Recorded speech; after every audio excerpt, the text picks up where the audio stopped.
Welcome to five finger classes. और इस प्रहार सीरीज़ का चौथा भाग आपके सामने आ रहा है, जिसमें शिक्षा शास्त्र से संबंधित प्रश्न आपके सामने आ रहे हैं, जो आपकी डीएलएड और बीएड के साथ साथ जो शिक्षक भर्ती की परीक्षाएं होती हैं उसमें ये प्रश्न जो हैं बहुत ज़्यादा पूछे जाते हैं। बहुत ही कॉमन और इम्पोर्टेंट प्रश्न आपके सामने हैं।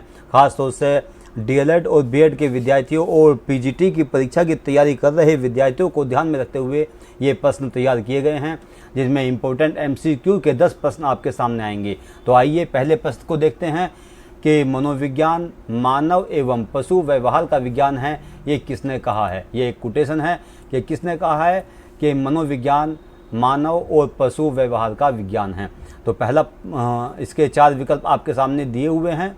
4 विकल्प में से पहला है मॉर्गन ने, क्रो ने, मन ने या वुडवर्थ ने। अगर आपको पता है तो इसका उत्तर आप कमेंट्स बॉक्स में देने की कोशिश कीजिएगा। आइए देखते हैं इसका सही उत्तर क्या है। इसका सही उत्तर है मॉर्गन। मॉर्गन एक प्रसिद्ध मनोवैज्ञानिक हुए हैं जिन्होंने इस परिभाषा को दिया है। और क्योंकि कोटेशन और परिभाषाएं जो हैं एग्ज़ाम में बहुत ज़्यादा पूछी जाती हैं, चाहे वह पीजीटी का एग्ज़ाम हो, चाहे आपकी शिक्षक भर्तियों का कोई सा भी परीक्षा हो, उन सभी में कोटेशन जरूर पूछी जाती है। तो इनको विशेष ध्यान रखिएगा।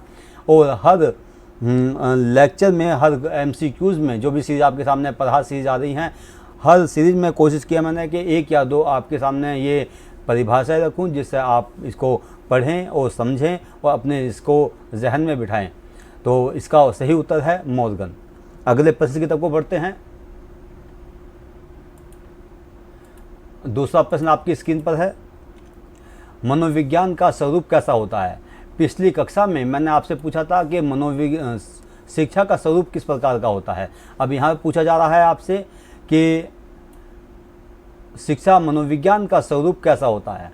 तो शिक्षा मनोविज्ञान का स्वरूप कैसा है बताइएगा जरा आप कमेंट्स बॉक्स में, कि समझौतावादी या विश्लेषणात्मक या संश्लेषणात्मक या प्रतीकात्मक, किस प्रकार का स्वरूप जो है वो शिक्षा मनोविज्ञान का होता है। तो आइए देखते हैं कि जो स्वरूप है इसका वो विश्लेषणात्मक होता है। शिक्षा का जो स्वरूप होता है वो संश्लेषणात्मक होता है, और जो शिक्षा मनोविज्ञान है उसका स्वरूप जो होता है वो विश्लेषणात्मक होता है। आगे बढ़ते हैं, तीसरे प्रश्न पर आते हैं। भारतीय दर्शनों की संख्या कितनी है। यहाँ पे की लगना भूल गया, इसका ध्यान रखिएगा। थोड़ा सा कभी आप टाइप करते हुए मिस्टेक हो जाती है। तो भारतीय दर्शनों की संख्या कितनी है। तो 4 विकल्प यहाँ पर आपके सामने दिए हुए हैं। पहला है 4, दूसरा 3, तीसरा 5 और चौथा 6।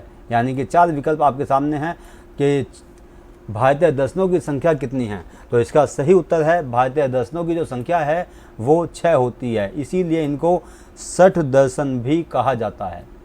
अगला प्रश्न देखिए। अगर मैं इनकी व्याख्या करूँगा तो ये हमारा जो लेक्चर है लंबा हो जाएगा। इसके आगे जब हमारी आगे सीरीज लगातार चलेगी तो वहाँ पर भारतीय जो दर्शन हैं उन सभी की व्याख्या भी आपके सामने प्रस्तुत की जाएगी। आगे देखिएगा। चौथा प्रश्न आपके सामने है कि शिक्षा मनोविज्ञान नामक पुस्तक के लेखक कौन थे।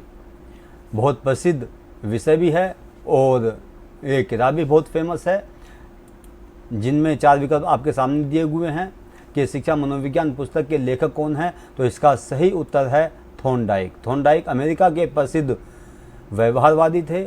इनको सहचार्यवादी भी कहा जाता है और इन्होंने शिक्षा मनोविज्ञान पर बहुत ज़्यादा काम किया, इसीलिए इनको शिक्षा मनोविज्ञान का जनक भी कहा जाता है। इसको आप बहुत ध्यान से समझिएगा, पढ़िएगा, इसको लिख लीजिएगा कि शिक्षा मनोविज्ञान के जनक किसको कहा जाता है। तो थॉर्नडाइक को शिक्षा मनोविज्ञान का जनक कहा जाता है। वेरी वेरी इंपॉर्टेंट ये प्रश्न है आपके सामने, इसको ध्यान रखिएगा।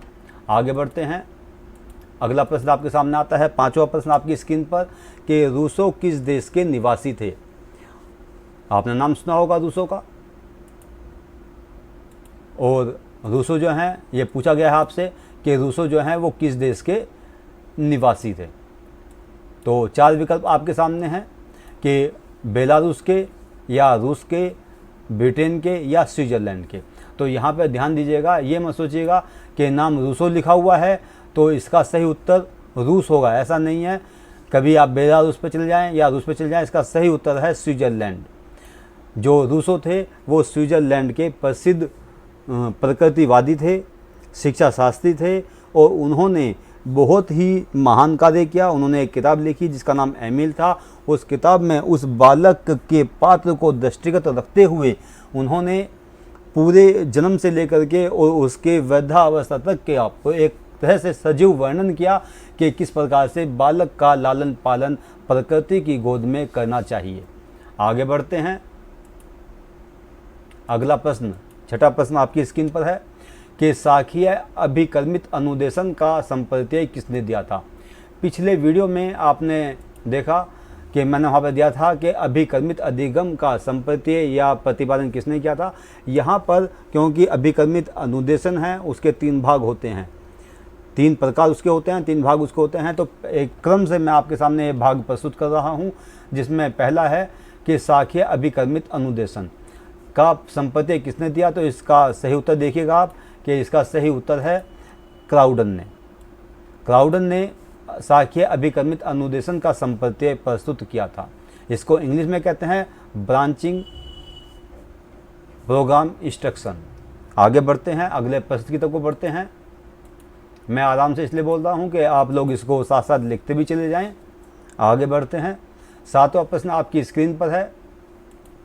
इसमें आपके सामने दिया हुआ है कि विशेष से सामान्य की ओर तर्क, जो लॉजिक है विशेष से सामान्य की ओर, ये जो होता है तर्क, इसके अंतर्गत कौन सी पद्धति कार्य करती है सामान्य से विशेष की ओर। 4 विकल्प आपके सामने दिए हुए हैं, आगमन पद्धति, निगमनात्मक पद्धति, विश्लेषणात्मक पद्धति और नियामक पद्धति। तो इसका सही उत्तर है आगमन पद्धति, जिसको इंग्लिश में इंडक्टिव मेथड भी कहा जाता है। आगे देखिएगा, अगले प्रश्न पर बढ़ते हैं हम लोग। अगला प्रश्न है 8वां प्रश्न आपकी स्क्रीन पर है। रूसो के अनुसार प्लेटो की पुस्तक रिपब्लिक आधारित थी। यहाँ पर ध्यान दीजिएगा, रूसो ने एक कोटेशन कही, प्लेटो की पुस्तक जो थी वो किस पर आधारित थी, नीति शास्त्र पर, दर्शन शास्त्र पर, अर्थशास्त्र पर या शिक्षा शास्त्र पर। 4 विकल्प आपके सामने दिए हुए हैं। तो देखिएगा इसका सही उत्तर है कि रूसो के अनुसार प्लेटो की पुस्तक रिपब्लिक जो आधारित थी वो शिक्षा शास्त्र पर थी। ये प्रश्न जो है एग्जाम में कई बार पूछा गया है, आपको इसका विशेष ध्यान रखना है। वेरी वेरी इंपॉर्टेंट प्रश्न ये आपके सामने है। अगला 9वां प्रश्न आपके सामने आता है कि परिवार, फैमिली एक साधन है। किस प्रकार का साधन है, औपचारिक फॉर्मल एजुकेशन का, या अनौपचारिक इनफॉर्मल एजुकेशन का, या निरौपचारिक नॉन फॉर्मल एजुकेशन का, या उपरोक्त सभी का, या चारों ये शामिल हैं। तो यहाँ पर परिवार को जो माना जाता है वो अनौपचारिक शिक्षा का साधन माना जाता है। प्रारंभिक शिक्षा, क्योंकि शिक्षा जो यहाँ पे है ये फॉर्मल एजुकेशन के अंतर्गत नहीं आती, यानी कि परिवार के द्वारा जो शिक्षा दी जाती है वो शिक्षा जो है वो फॉर्मल एजुकेशन के अंतर्गत नहीं आती, क्योंकि वो अनसिस्टमेटिक होती है। उसका कोई निश्चित क्राइटेरिया नहीं होता, एक निश्चित कार्यविधि उसकी नहीं होती। केवल बच्चों को परिवार के संस्कार पहुँचाए जाते हैं, उसके अंदर प्रविष्ट किए जाते हैं, उनके व्यवहार में डाल जाते हैं जिससे बच्चा संस्कारी हो जाए। तो यहाँ पर जो परिवार जो है एक साधन है किसका, अनौपचारिक शिक्षा का। आगे देखिएगा, अगले प्रश्न पर आते हैं। 10वां प्रश्न और अंतिम प्रश्न आपकी स्क्रीन पर है कि बालक का विकास परिणाम है। जो बालक का विकास होता है वो किस चीज़ का परिणाम है। तो यहाँ पर 4 विकल्प है, अनुवांशिकता का, या वातावरण का, या अनुवांशिकता और वातावरण की अंतःक्रिया का, या वृद्धि का। ये 4 विकल्प जो हैं ये आपके सामने हैं।